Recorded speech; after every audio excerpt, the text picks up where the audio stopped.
All right, guys, welcome back to another episode of Persuasion by the Pint. I am Jonathan Taylor, along with Mr. Sean McCool. And Sean, Trying today that we out. got Do you like that? You like the Oso? I love it. I love Yeah, it. that's I good. love that. That's like my fight name. If I was ever going to get into MMA or something, that would be my middle name, Oso. You look like an MMA fighter with that beard. Yeah, we're getting there. Yeah, so we've got some special guests in the green room today, absolutely. two guests.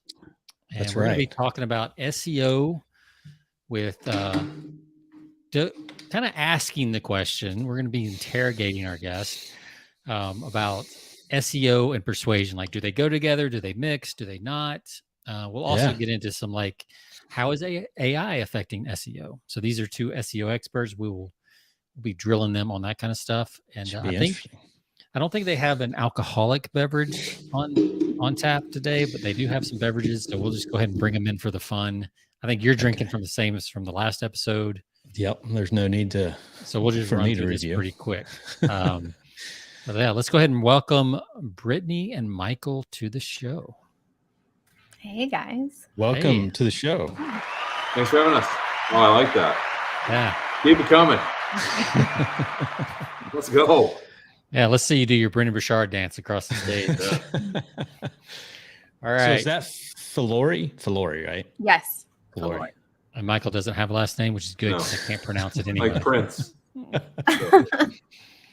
How do you say your last name, Michael? Because Borgelt. Just like it looks, but I always want to soften the G, I think. Yeah, a lot of people most of the time don't get it right. Yeah. So you might as well just leave it off, right? Yeah, exactly. It's just easier. Yeah. All right. Well, so we usually have a beverage. Brittany, you brought some water, and I thought this was interesting. I wanted to share this real quick. Because, water is not what it used to be, right? I mean, water used to be especially for Jonathan and I don't know how old you are, Michael. Brittany, you're younger. So, we did the garden hose thing. But water now, I got to add this to the screen. I don't know if you've seen this guy, Brittany. What kind of water are you drinking? Nice. Yeah, no, I've got my sparkling water right here. Okay. So this guy, America's only water sommelier. Oh. How about this? The guy's name is Martin Reese, and he literally goes around and gives classes on the different tastes of water. So, Brittany, do you have a favorite water? It's a thing. Yeah, I do. I really do. I can't stand Dasani water, and I have no idea why. But it's oily. That's why. It's a thing. There are different flavors of different textures. Yeah, Aquafina is the way to go. That's the good one. Yeah. But does he have a pin like sommeliers do as they? Oh, he does full on. Bigger? Yeah, I don't know. I don't know if he's got levels yet or black belts or brown belt. I don't know what belt he is right now, but but he does he'll do things in New York where people pay to come and taste water just like a wine tasting.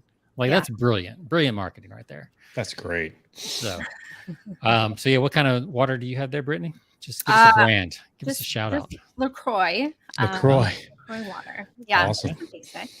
My family. What flavor as well? It's their black raspberry. It's pretty good. Yeah. It's like a fruit roll up to me. So, it's kind of sweet. Liquid fruit roll up. I love it. Yeah. And Michael, you're having Gatorade, right? I'm having G0, watching the calories. So, okay. Yeah. You getting hydrated for a golf game or something? Yeah, it brings me back to my basketball days. It makes me remember when I used to be sweating in the gyms in the summer, losing 15 pounds every day. But now I just gained the 15. So.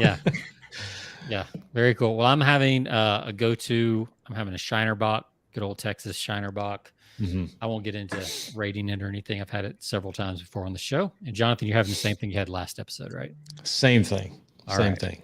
I'm not even going to show it. Well, let's go ahead and cheers it up anyway. So yes, we'll go ahead and cheers to a good episode. Cheers, everyone. Y'all like our fancy sound effects? I like the applause. Yeah, this is There we go. I'm not too proud to beg. Yeah, we need a laugh track as well. That's right. That'll bring it all the way home. So, all right. Well, Brittany, since you're the CEO now of 51 Blocks, I'm going to let you do the introductions and introduce yourself. Cool. And I guess if you want to let Michael introduce himself, or you can introduce for him, either way. Yeah. Well, I mean, maybe the owner should start with his introduction, and then he's turned all power over to you. That's what I understand. I know, it's crazy. No, I've been here for 6 years with 51 Blocks. Just recently became the CEO, which is exciting. But I've learned from a great CEO, so hopefully I can fill his shoes in the role. Yeah, it's an exciting. What are you looking around for, Michael? Certainly. Yeah. Now, Michael, maybe you can tell him a little bit about our story.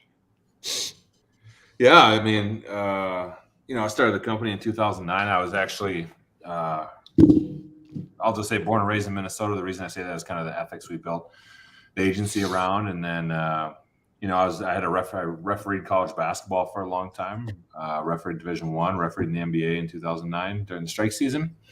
Refereed 4 games there, then kicked off this agency and became a white label agency. Kicked off the agency in 2009, became a white label agency in 2015 because I suck at sales. No more than that reason right there. And we're really good at executing. And then fast forward to Brittany submitted her resume. She tells me she had to submit it. She submitted the job twice. The first time I didn't even give her an interview. The second time, she got hired and was promoted within 3 weeks, like pretty much my right-hand person. I could see very quickly how bright and intelligent she is, and how, it's all about filling those spots where, you're weak, right? I'm not really good at managing people, to be honest, and she's an amazing people manager. Like I always say, she can fire people and they say thank you at the end of it, right? It's pretty that she has. An amazing skill to be able to let somebody go like that. It is, and that's how I was like, thank you for taking over my company. The background, like, wow. Yeah. No, she's been great. It's been a great journey, and I'm really excited to see where she can go and take the company now. So yeah, cool, very cool. Well, let's jump in. I've been working with you guys, through one of my clients, Rudy Moore. I still can't say his name right after all these years. It doesn't look right. So we talked, y'all are rolling out and y'all are continuing to expand the brand and things like that. So we just, I thought it'd be a cool episode to talk about SEO and persuasion, because I think a lot of people, and John, feel free to jump in with questions. Like, a lot of people feel like SEO is kind of a thing you have to do, or it's kind of maybe it's a little just straight laced and boring. Back in the day, it was keyword stuffing. So tell us, like, what is SEO and why is it important? Let's start with kind of the 30,000 foot view, and then we'll kind of work down. Cool. What is SEO? Search engine optimization. I mean, essentially, if your demographic goes to search in order to find a solution, you're going to want to take part in that marketing channel. That's to put it in like the most basic context that we can. Michael, anything to add to that? No, I just think about the days when I would talk to people and they didn't even know what SEO was. Yeah. Right? Like, they were like, what? You do what? Like, what? And now I say it, they're like, oh, you're one of those guys, right? Yeah, now it's like everybody and their brother does it, right? So it's just this whole circle that I've lived through that's been so interesting, to trying to educate people. No, people are going to be online. They are searching, and now they are. And, even now when I talk to people, they're like, oh, you can manipulate those results. People don't understand that you can do that. And that's what SEO is at the end of the day, right? Is really manipulating the first page or second page of Google to drive traffic. Right. That's the O, right? The optimization. Yeah. Because SEO has always been relevant. It's just the fact that, everybody's caught up into the, I want it now. Whereas, that's one of the benefits, obviously, of paid ads and things like that. People gravitate to, but you spend a lot of money. I find that people that don't know how to do ads correctly, they end up spending a lot of money, a small fortune, and with nothing to show for it. When, honestly, SEO, if done the right way, if you understand, or if you hire the right people, and you guys will get into that, or find the people that know how to do SEO correctly, can be a much longer investment, a long-term investment on your content, because, you stop advertising, you stop paying for those ads, and that stops immediately. But you do proper SEO correctly, you build that the right way, and that pays dividends for a long time. Yeah, we talk a lot about that too. It's like renting versus owning. That's the Yeah. model that we usually Mm-hmm. use. And a big part of that is that when you own your space, you're building trust over time. Yeah. And that's essentially why we say it's the long-term strategy for sure. And ads, I mean, to your point, a lot of people throw money at ads and there's no real strategy taking place. They're just throwing spaghetti at the wall and hoping something that, sticks. Yeah. And I think there's a misconception that you can spend $200 and get 100 leads. And these days it's really expensive. So it's good to be honest with people. If they don't have a lot of marketing dollars, SEO is a great way to actually make some good progress and have Mm-hmm. those results stand the test of time versus ads where we're turning them on and off. Yeah. Then there's also the third component, which I guess is social media, right? That is, a lot of people think it's free, but it's not. It's very time intensive, and all the other things, or you're paying somebody to do it, so either way, no matter which route you go, you're paying something. Right. Yeah. And I think a lot of people miss that. They think SEO is either, if you do it yourself, it's free, but it's still your time. And then same with social media, you got a lot of time invested. Yeah. The thing I always say about social media, though, is it's usually at the top of the funnel versus SEO is at the bottom of the funnel, right? Yeah. So social is very much you're looking at your friends, checking, oh, I did need to get that landscaping done for that Yeah. to have, right? Yeah. Where SEO is you're going out and searching for it. And that's, you talk about persuasion, that's where it has to happen on social at the highest level, right? Is people aren't looking for it. Now you got to get a brand awareness or at least awareness from the customer to start with. Mm-hmm. So. Yeah, that's a great point. That's the buyers are, it's all about intent, right? In search marketing, right? They're already of the mindset, I need to find this thing or this answer or whatever, whether it's a product or not, but they're looking for something. Whereas if you're on social, you're scrolling, and direct response is all about interruption and interrupting what they're already doing. Whereas with SEO, you're joining them in what they're trying to find. Does that make sense? Is that right? Yeah. I mean, I think with SEO, you take them on a full journey. Usually there's everything from the blog that's going to educate them to a service page that's going to actually convert them. So I think SEO encompasses a lot of that buyer's journey, whereas like social and everything, you're trying to get that quick conversion. So you have to be a lot more persuasive for sure. So you mentioned, I remember we were talking before, Brittany, you mentioned something about how SEO has changed over the years. Yeah. And it's not as much about, well, just go ahead and cover that. Like, how has SEO changed over the last 5-10 years? It changes every month is what it actually feels like around here. Yeah. I mean, Michael could probably give you the full 20-year landscape better than I can, but because Brittany's only 22 years old. That's so true. Yeah. That's true. I look great for my age. No, I think, in the last couple of years, we've really seen that it's all about authority more than anything. And now it's leaning more towards experience. So we can talk a lot about how that's going to feed into AI, of course, but I think our jobs are very much changing in the way that we market. I think it has to do a lot with how AI is rolling out, how Google is picking it up, what is actually converting someone these days. It does look different. I think the pandemic also had a lot to do with the way that we changed our ways of marketing. Everybody's online now, right? We saw a huge increase in people going to digital marketing in general after that. So that was a big shift for us. But SEO is no longer, putting in some keywords here and there and making sure that like the technical areas are covered. It's just all encompassing. I mean, it's everything from understanding what is really going to drive someone to click on a search result all the way to what's going to convert them on the website in every little placement of that design or of that, of those words. So I think it's just much bigger and broader than it used to be, where we could just kind of plug in some things and get results. So what do you mean when you say authority versus experience? Explain, if you can, explain that to what do you mean by that? I get the authority, but experience versus experience, is that the amount of content or the amount, the relevant content over time? What is that? Yeah. So, and Michael and I actually have probably a better example of this. He was playing with one of the sites that he owns, but your authority is who they know, like, and trust, right? So these Right. are people that we know online as experts. Our experiences are all unique, and Google is looking now for opinions. And I think that's where our experience, we talk a little bit about AI. That's one thing that AI hasn't yet done, is created the human experience. As we sit in this room, all four of us are probably having a different experience in this podcast. So that's where it's really important to have those opinions. And Michael, maybe you can share more about that. I'm missing what you're trying to lead me to. So you can talk a little bit about Cost Hack and where we put opinions on the posts. Got it.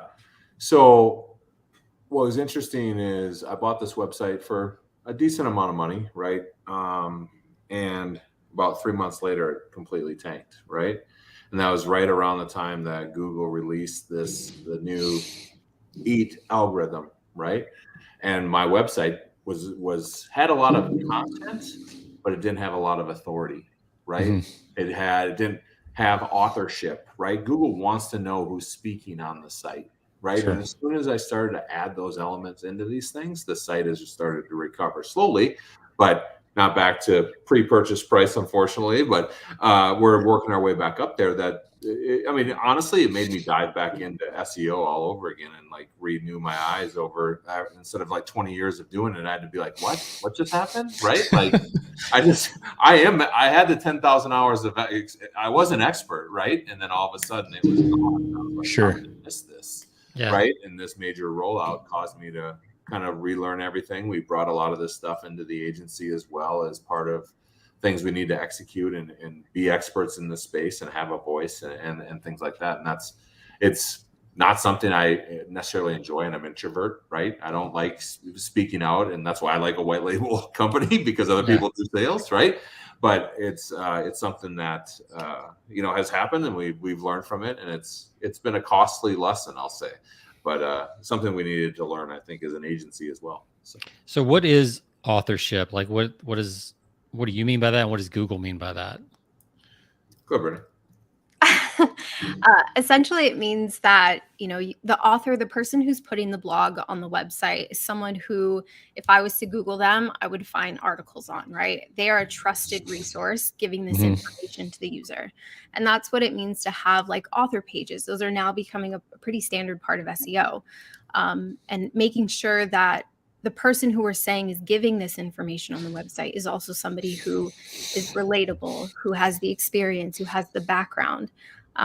And that's a big part of making sure that we're giving quality information, I think, versus like the good old like user admin who's posting the blog, right? That's not the way to do it anymore. Well, if you just think about who you listen to, right? Yeah. If Elon Musk writes something, we all read it more than if Sean McCool writes something. Yeah. Right? Like, it's just stupid. I hate it. That. It is stupid because they don't know. But you know what I mean? It's natural by what we do and how we do it, and that's what more than mirroring now. So that sounds a little depressing. Like if I'm starting off in a new niche or I want to change career, my career path. Yeah. So like, how do I develop authorship? Because obviously it feels a little bit like a catch-22 from what I'm hearing you say. It's like you got to be a big name to get the results, but how do you become a big name if you're starting out in the world? Yeah. I think paying for some PR isn't a bad idea. We did this with Michael, where we were able to get various news outlets and articles and things of that nature. And then he has a website. So we kind of tied it all in.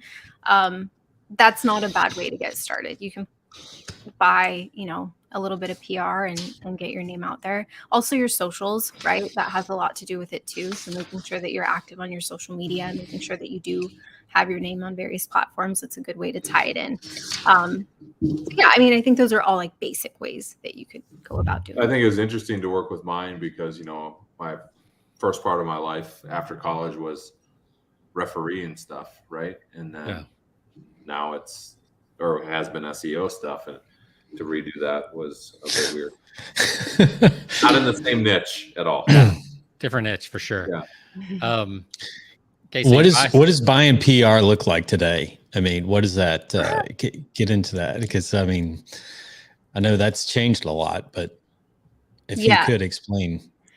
I mean, it's Michael. Would you like to lend your experience? I actually ran Michael's for a while. I would say it's not the most fun experience, but you know, it can be tough. I think if you're going to go out to a PR firm, make sure that they obviously know how to write really well. They're going to be the ones who are writing your persona online, so it's really important. If you don't have a company that you feel like is doing the best job, put someone in place who knows you really well. This is what I did for Michael. When we did his, it was like, you know, me kind of making sure that his image looked good, or, you know, what they were saying made sense. But yeah, that's scary, to be honest. That's what it was. She knows more things about me than I know about me. I do. I could steal his identity today. Yes, I do. But I mean, that's really what it looks like. You're getting people who are going to create your image, and essentially just go kind of publicize it out there for you. You get those links, you start getting more recognition online. It's a slow rollout, I would say. You know, this isn't something that's going to happen overnight, but I think if you do it in a really quality way, it can be really beneficial later on for you. And what you're doing, you're taking after you've gotten someone to write that, the press release, you're sending that out to, I guess, a PR site that sends it out to all of these PR agencies, or? Yeah, it usually gets published. Those agencies you typically go to are going to publish it on news sites for you. Yeah. They do all of the heavy lifting for sure. They build those relationships for you. And then what you can do to tie it back into SEO is you can kind of, we built Michael an author page like on our website. So if Google was going to crawl it, we were going to be able to say, hey, look, this author has all of these different news outlets talking about him too. You know, back when you had to submit for verification through like Facebook, they wanted something like that. They wanted to make sure that you were out there. So yeah, there's lots of cool ways you can reuse that kind of stuff too. Cool. And how tight does that authorship need to be? Like, how tight of a niche? You know, I mean, related to what you're talking about, I think it does need to be pretty connected. You know, we actually wondered that. Michael had, I think, in something out there about the MBA, and we were like, will this actually benefit us at the end of the day?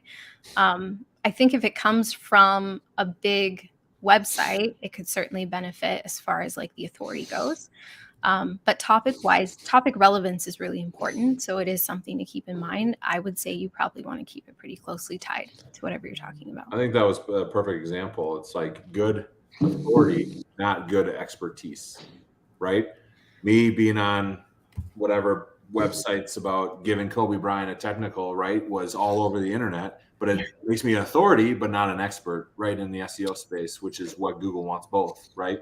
So that's a good delineation of those two things. Now I got to go figure out how to give Neil Patel a technical or something. Something that everybody, or Gary Vaynerchuk. Yeah. You could probably do that. You could probably you could probably make that happen in a That's duo. Awesome. Like so I didn't realize you're an NBA ref. That's cool. Yeah, I see the Celtics hat there, my friend. Huh? No, this is a Live Lucky. Got it. All right. Got it. But yeah, I do like the Celtics, but it's yeah, we're Southern boys, so can't go that far north. Yeah, so that makes sense. So how, outside of PR, are there ways to use SEO, articles, blog posts, different things to build that expertise and things like that, so that when the PR does hit, it's got more legs? Or like, what's the roadmap? What's the game plan? Yeah, to build more authority online. I mean, I think it's also doing stuff like this, build relationships. Relationship building is something that's really important in marketing in general. But as you do that, I mean, just doing something like this alone, right? A collaboration. A lot of influencers do this these days, right? Where they collaborate with each other to borrow each other's authority. That's going to be a really big way, I think, going forward in this world of content creation, that we start to pick up on things outside of blog posts, outside of traditional PR. Yeah, that makes sense. It reminds me of the Syndicate, for our listeners who were around back in the day, the Salty Droid and the Syndicate, when all the internet marketers got together and were like using each other's list. I mean, they still do it, but it was all controversial back in like 2010, 2012. But that's what they were doing. They were just all getting together and selling each other's products. You know, Mhm. stuff AARP's been doing for 50 years. It's nothing new. So you would take an author page and put, like, if you're on a podcast, then you would link to it on that author page. You just put all your different appearances. Is that Yeah, we've done what kind of that. stuff goes on an author page? It's kind of like your author bio, right? Who are you? What do you do? The biggest thing you're trying to answer is what makes you an expert. And if Is this like taking the place of an about page now, or is it? it's close, I would say, instead of an about, an about page is about the company. If you're the owner of a company, we're trying to create author bios. That's the goal of this.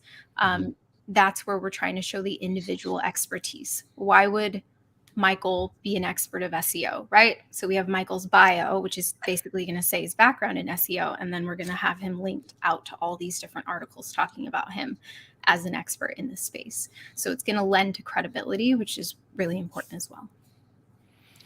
All right. Go ahead, Jonathan. Yeah. So let's talk about the big one, like AI. Obviously that's top of mind with a lot of people today. How is that influencing SEO and content marketing? And if you use AI, which I'm sure a lot of people on here, a lot of our listeners do, for content, is that a strike? Is that an SEO strike? Is that a negative when it comes to the Google search rankings? I'll start with this. I remember sitting, on my couch here in January, just watching AI come out and playing with ChatGPT at the end of December, beginning of January, and just being like, "Oh my gosh, my life's over." Right? It's done. This killed SEO, right? Yeah. And you always see those things over the last 10 years. Is SEO dead? Yeah. Right? And it's always of SEO, thing, right? It's always been that over and over.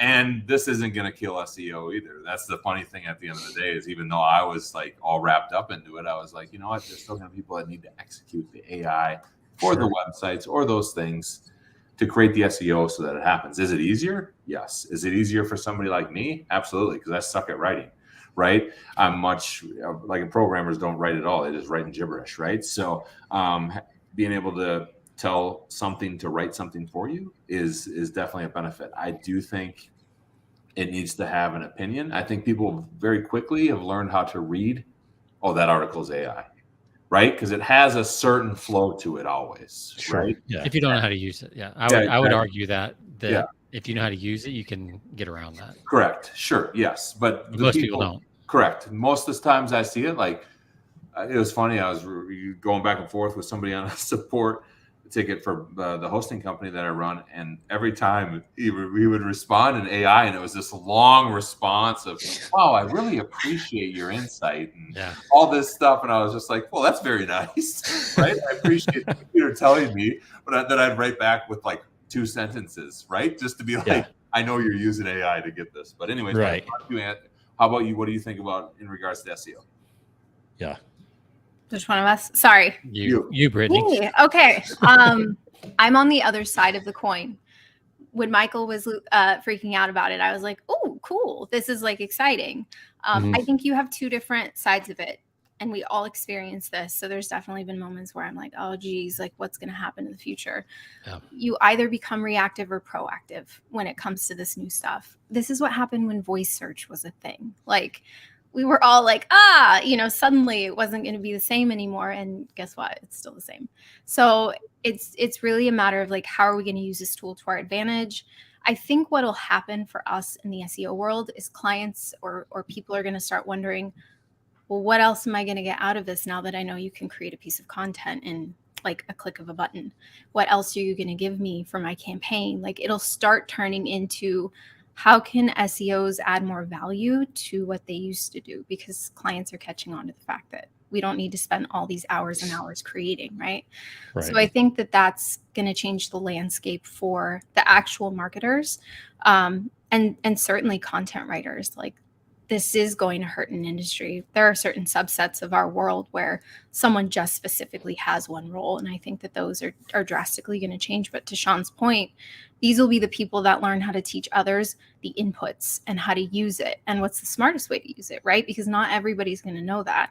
And I do think that from an SEO side of things, we talked a little bit about the human experience. It still isn't quite there. You're still going to need a human being to go in and adjust things, add in the client's branding or stuff like that, right? There's a lot of this stuff it can't pick up yet.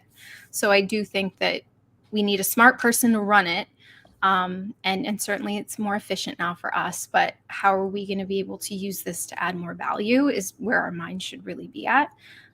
Instead of being afraid of it, because I think that it's just inevitable, right? At some point, we'll have a click of a button to optimize an entire website. You won't have to manually go in and do all of these other things. So it's coming, but I think it's exciting to see where this world ends up going in digital. Sure. Yeah. So I'm gonna share the screen real quick for those listening. You can always go to the website, look at episode 315, so you can see where you're at. But so this thing. And I know it's something they're still testing, right? So on the right, when you do a Google search right now, you get this little Bard/Chat GPT pop up on the right. And if I were to do, how do I train my puppy, right? That would be a classic, probably SEO type article, right? Mm-hmm. And right now, like you get these. First of all, the first two or three are usually sponsored. See that one, it didn't pop up. So that's interesting that sometimes it pops up, sometimes it doesn't. Or down here, actually. Or if that's after the ads, they got to get paid for I guess they're pushing it down now.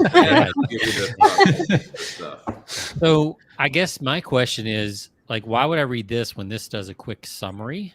And how do you make this stand out when you get a quick summary over here on the right? And where is this coming from? Like, can I get my stuff in here? It doesn't, like, it obviously doesn't source or cite. Yeah, this is the Chat GPT version for Google.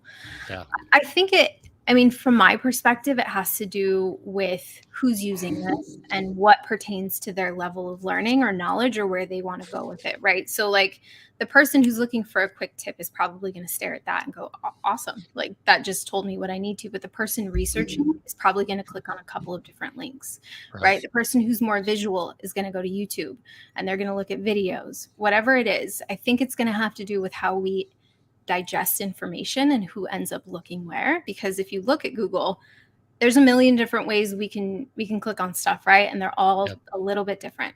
So I think that's going to be a big part of how all of this ends up playing out.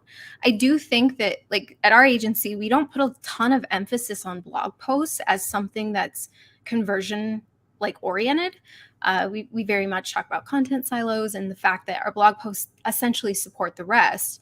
But this is the type of tool that's digesting all of that blog content, right? And just spitting out the summary, which is, in our world, like, okay, it's not going to necessarily hurt a ton when our job is to really drive traffic to service pages and pages that convert. I don't know, Michael, if you have an opinion on that. Oh yeah, I just saw you pull that up, and it reminded me of this when I was coaching this kid, and we'd be running through these plays, and I was like, he went and played Division I basketball, and I'm like, how can't you understand what we're doing here on this offense, right? As we're going through it. And I took him back into one of the classrooms. We drew on the board, and immediately he got it, right? So everybody learns differently is my big point there, right? Yeah. Like, some learn listening to stuff. Some people read, some people watch, right? And that's what Google is trying to address in all those spaces, is just because the snippet on the side is there, I may not want to read it. I want to watch it. I want to listen to it, whatever it might be, the different avenues to get. And if you have those avenues and help with those with visuals and different things that tell the story better than other people do, that's how I think Google ends up rewarding the site, right? Yeah, and it's not like, Sean, like with the topic you just pulled, to an SEO, our job is to work on those transactional keywords. Our job is to work on the ones that are like really going to drive business, and things like how you train your puppy are really more educational, right? Ideas, right? Those people aren't really ready to convert anyway. They're probably just trying to research for themselves. So I think it comes down to the intent as well. We'll see what that means when someone's like, find me a local business that does this near me and see what that stuff starts to say, if it does. And that could certainly change things for sure. Right. And it's interesting that you're getting those results. I'm not getting that at all.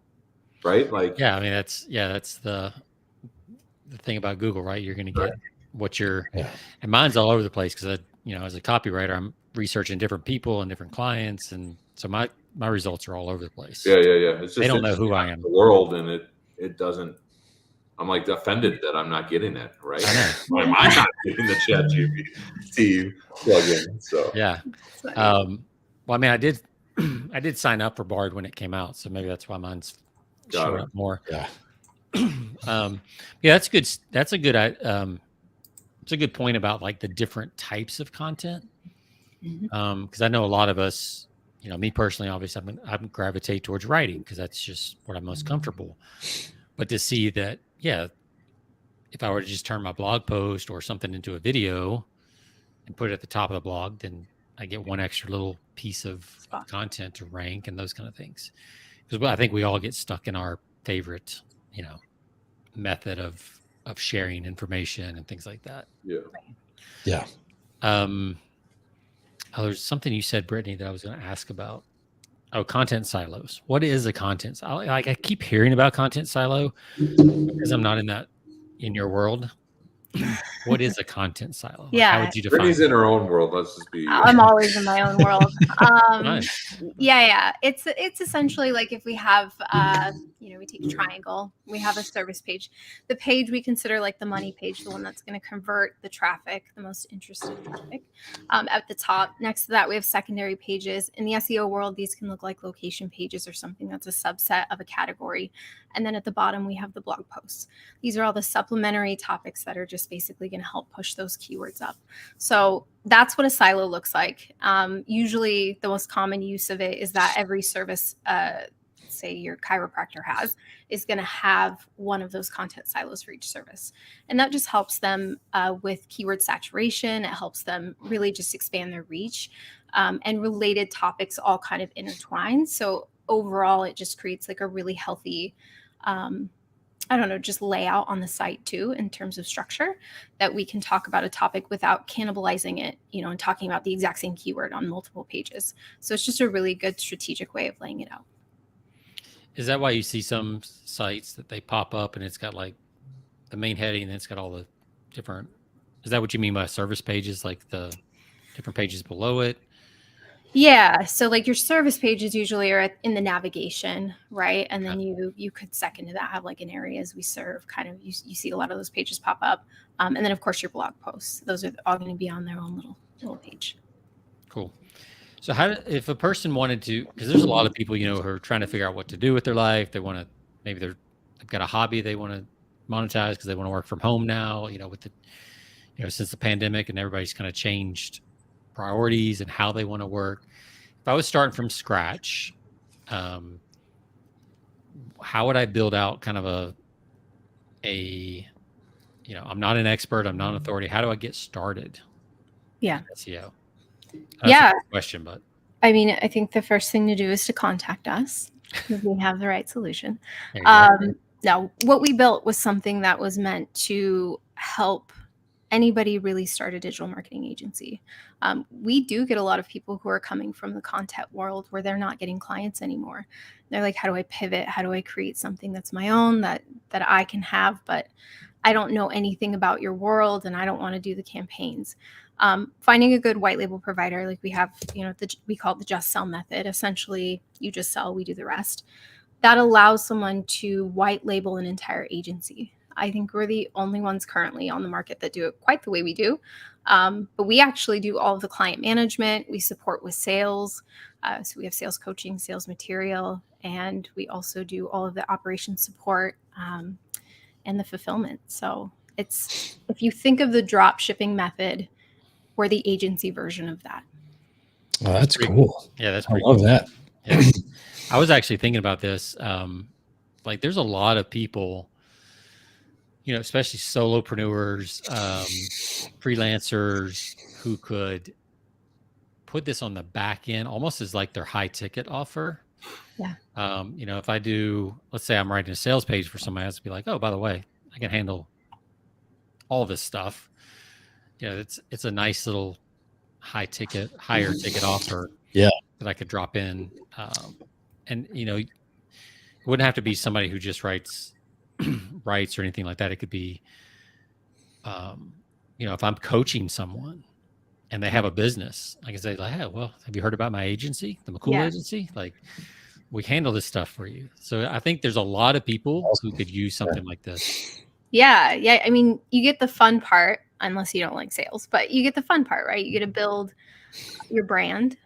You get to be able to offer really great products. We've been around for a really long time. Michael built this agency off of really excellent customer service.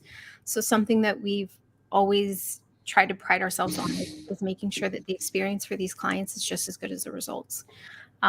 So it's a cool product for you to be able to leverage, scale an agency essentially.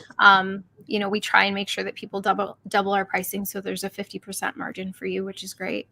And then, I've got people who are just like, I want to work 3 hours a day and be done. And I'm like, great, do that. Like, that's exactly what you can do. We do everything after cash collected for you under your brand. So it's going to feel like you have overnight basically built an entire structured agency, which is cool. Yeah. So if you're any type of freelancer, solopreneur, service provider, I mean, literally, it may not be you'd have to kind of figure out how the segue would work. But I think like if you're an accountant, right? You've already got a book of clients. You could be like, hey, I don't know if you know this, but I've got this sister company I run, that I've created called whatever agency. Because that's the hardest part is getting people to know, like, and trust you to do business with you. Exactly. Yeah. So if you already have a book of clients, so you're bringing a great way to just drop it in. Yeah. So how do companies like, Sean was saying, we work with different clients. How do we get started? I mean, how would we want to go about signing up and getting started with you guys? So we are a company that has no partner fees. It's as simple as self-checkout on our website with your first client. Okay. But one thing that people like to do when they get started is head over to one of our partner centers where it's going to give you all the sales material, the case studies, the marketing material. We built most things in Canva, so people can take it and rebrand it as their own. Right. We'll even hop on a sales call with you to be able to kind of show you how we pitch it and talk to your prospects while you sit there and take notes. But yeah, is there a membership? I mean, is this all? I mean, you guys don't charge a membership up front for? No. That's amazing. Oh, looks like we should start doing that, Britt.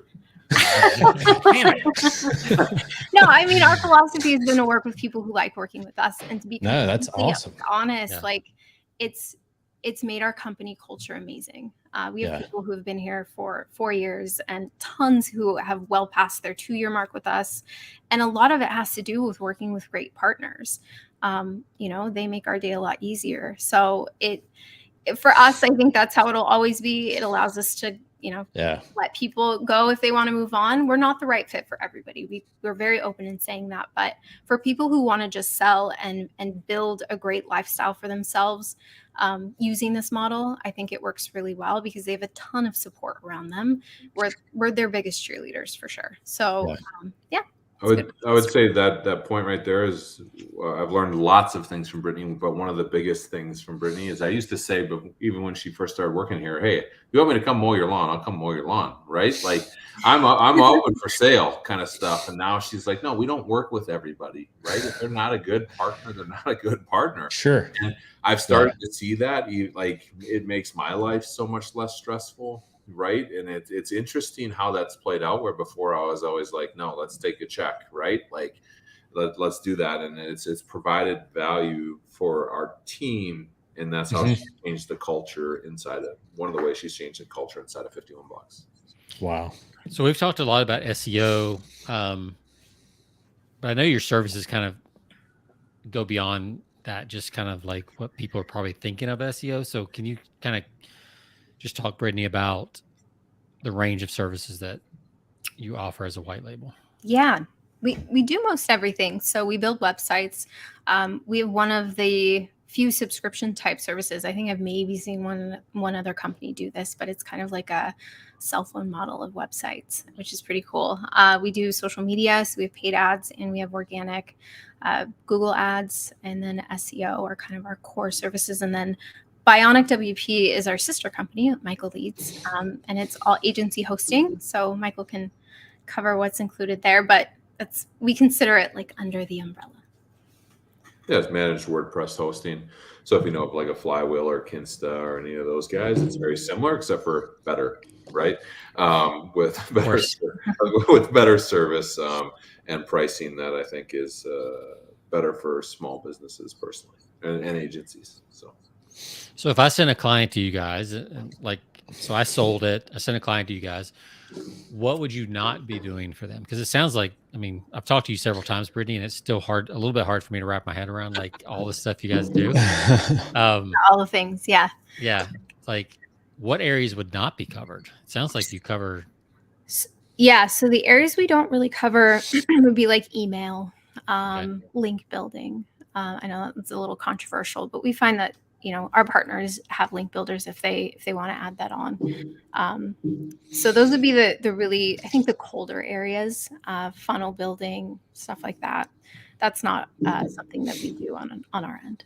Okay, so you do the website build, but not like a funnel build. Not like a high level, yeah, not like automation, that kind of stuff. Mm-hmm. Okay, all right, cool, that's fair. All right, Jonathan, did you have any other questions? Yeah, so many. I mean, going back to, companies that want to partner or, affiliate, how simple is there a website specific for them that they can sign up and get started? You want to explain the difference between being an affiliate and being a partner, right? Yeah, we do have an affiliate program. Okay. If anyone wants to get a hold of us, it's as simple as going to 51blocks.com and just filling out our little contact form. They'll come right to me. We have an affiliate program too for people who, let's say you're a content writer, you get people interested in SEO, but you really don't want to have your own agency. You don't want to have to like build something. Sure. We have an affiliate program where we'll pay $250 for every lead that we close, which for some people has become a pretty lucrative way to have a little side money. So that's another thing that we have here. Anyone who's just knows someone who wants to get SEO or PPC, we also have a retail side of our brand. So that allows us to have direct clients too. Okay. Very cool. Cool. Fantastic. So Michael, last question for you. How long did you ref in the NBA? Just only 4 games. I was on during the strike season, so it was the preseason games. But if you've never sat courtside, you never realize how big these guys are and how fast they are, right? Like I was running Paul Gasol. I don't know if you remember him, but he used to look like so slow, right? Yeah. And he was playing for the Lakers, and I was like, okay, I hand him the ball, we start running down the floor, and I'm like sprinting as fast as I can go, and he's just, staying right next to me doing his run. And I'm like, this guy used to look so slow on TV. What do I look like on TV right now? I probably look like an idiot. So it's crazy. It is. I think that's true with all professional athletes. Like it does not translate. I was at a mastermind event, and one of the guys there was a former New England Patriots lineman, and we were doing we're doing some sprints and stuff, and I was like, oh, I can take this guy, right? And he's like 6'4", 300 pounds. I was like, I can take this guy, and like his reflex and his he was 10 yards before I even moved. Like it's just crazy how fast these guys are. Yeah. Even Kobe came up and shook my hand. I felt like I had little kid hands. His hand wrapped like 3 times around my hand. Amazing. I'm 6'5", right? I'm not a 6'5", 6'6". I'm not a small dude, right? But this dude they're different. Yeah. They're just built differently than we are. I remember one just being like, oh, their bone structure. I was just like, oh, that's why I didn't play D1, right? Like they're just real humans. Right. That's what it felt like. So yeah, it's crazy. That's amazing. And you guys are the pros of SEO. Correct. All that stuff. So it's a whole nother level. If you've not ever dealt with that level, you should check them out for sure. Absolutely. Brittany, do you have any parting thoughts or any last minute wisdom you want to give people, whether it's hiring you guys, working with you guys, or just wisdom to take with them as they build their online presence? Try not to overthink it. I think people spiral in their own thoughts way too much. So keep it simple. Talk to us if you have any questions. We're definitely ones to just give advice. So if people are interested, they can always reach out to us for that too. Very cool. Michael, Very do you cool. have any wisdom? I just have a question. Was Jonathan trying to set his backspace? Have you guys ever watched Jalen and Jacoby, right, on ESPN? That's what I feel like it kind of looks like. It's kind of dark. It's a little like what's back there, mysterious stuff, right? Like checking it out. Like I feel like I want to see what those books are, what jerseys he got. Oh yeah. I keep it mysterious. Yeah, we've got the logo over him right now too, so that doesn't help. No, I'm good. I appreciate this. Is so much fun, guys. I love Jalen. Yeah, I used to see that Jalen Jacoby until ESPN just hit us with a slew of cuts last week. I mean, just everybody slashes left and right. Thank you, Disney. Right? Yep. Yeah. Exactly. Well, one last look at the site. You can find out more at 51blocks.com. And where do they go on here once they get on this page? Book a demo? Yep, book a demo. All right. So you hit the book a demo button. It'll pull up something. Fill it out. There it is. Fill it out. Yeah, and absolutely. You'll get to talk to somebody. So you get, and if you don't respond, they're going to keep sending you emails because I checked it out. So you are going to continue to get contacted. Yeah. So I'll get back. Yeah. As you should. So we'll definitely be posting this on our show page too for our listeners. And Sean and I work with kind of a different clientele. Sean's he does a lot of coaching. I'm in the industrial sector working with a lot of manufacturing companies, but a lot of manufacturing companies I work with need a hell of a lot of help when it comes to marketing because they are way behind. Just their presence in general online. Yeah. They just need help. So absolutely. You may have found a side income for Jonathan today. Absolutely. So. He's going to go spin up his agency right now. He actually just did it. That's right. That's right. I'm working up. I've got my blueprint right here in front of me. Yeah, he's got his. He's already submitted to 99 designs for a logo. Yeah, exactly. So the AI model. That's right. That's right. Yeah. Just create me a. Yeah. All right. Well, hey, thanks so much. Appreciate you guys. Yeah, This has been a lot of fun. Yeah, for sure. Awesome. Hope you all have a great weekend. And to all of our listeners, you can find us over at persuasionbythepint.com. You can find us on all of our media channels, Stitcher Radio, Spotify, iHeartRadio, you name it. We're there. And Sean, any closing thoughts before we close out? Have a good weekend. That's all I got. Sounds great. I love that. All right, guys, take care. Have a great week. And hey, stay on real quick. We want to talk to you before we end up here. All right.